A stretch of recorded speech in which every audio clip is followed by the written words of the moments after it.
Lads, today we're talking a little bit about something that is not ideal by any means for Caitlin Clark for the All-Star game. The Indiana Fever star Caitlin Clark is probably going to need a hardship player for the All-Star game because multiple of her... So lads, today we're diving deep into something that's absolutely not ideal for Caitlin Clark heading into the All-Star game. And honestly, it changes everything. Indiana Fever superstar Caitlin Clark may be forced to call in a hardship replacement because multiple key players around her are dealing with injuries at the worst possible time.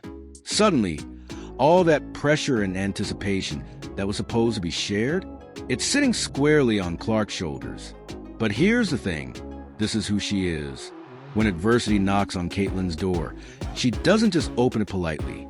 She kicks it open, drags adversity inside, sits it down front row, and makes it watch her cook.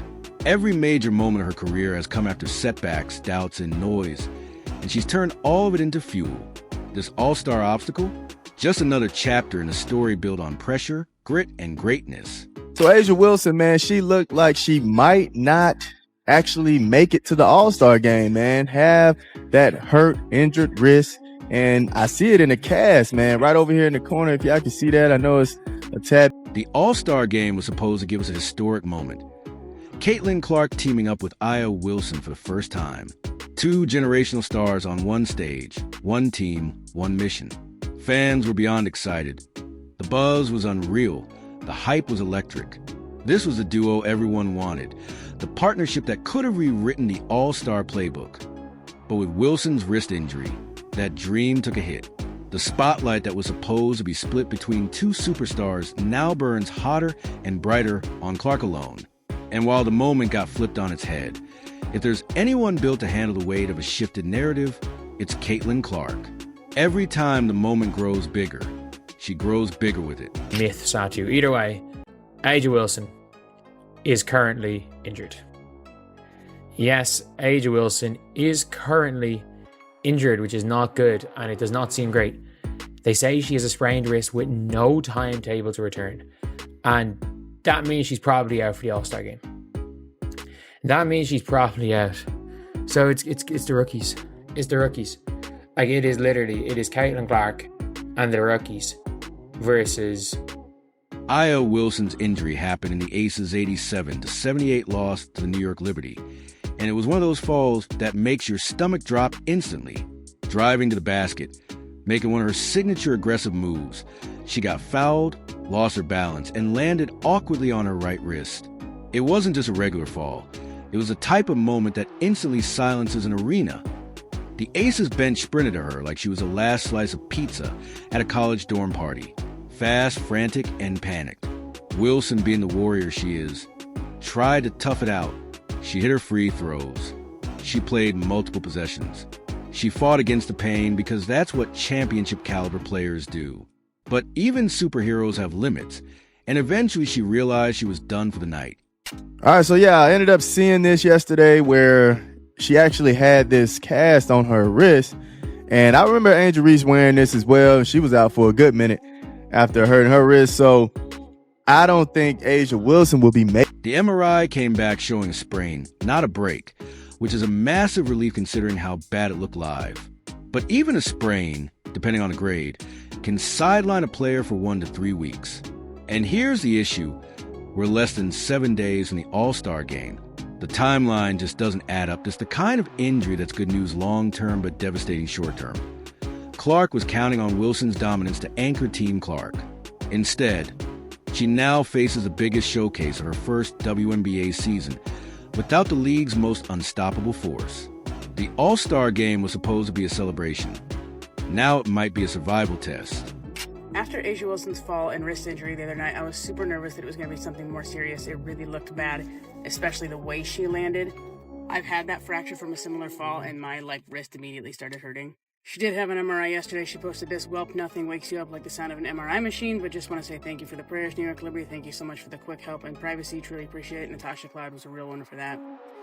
Prayers to my squad. Thank you for preventing my crash out. God has a plan that I'll never question. We're going to be all right." Which, the God has a plan I'll never question. Every time someone posts that, I get a little nervous because it makes me feel like they're saying God has a plan, which means I'm not going to play. And I was like, oh. This season's felt like a medical saga for Aya Wilson. First, she missed games from concussion protocol, now a wrist sprain, and each injury seems to come at the most inconvenient time. Her God has a plan Instagram post sent fans spiraling, because that's usually code for I'm not playing anytime soon. Coach Becky Hammond tried to stay calm and rational, emphasizing they won't rush Wilson back. They want her healthy for the stretch run, not limping through unnecessary minutes. But reality is reality, and a July 19th All-Star game simply isn't likely for a grade 1 sprain. Caitlin Clark now has to prepare for the likelihood of taking the floor without her most powerful teammate. So now it's being reported that her wrist is not broken, it's just a sprain.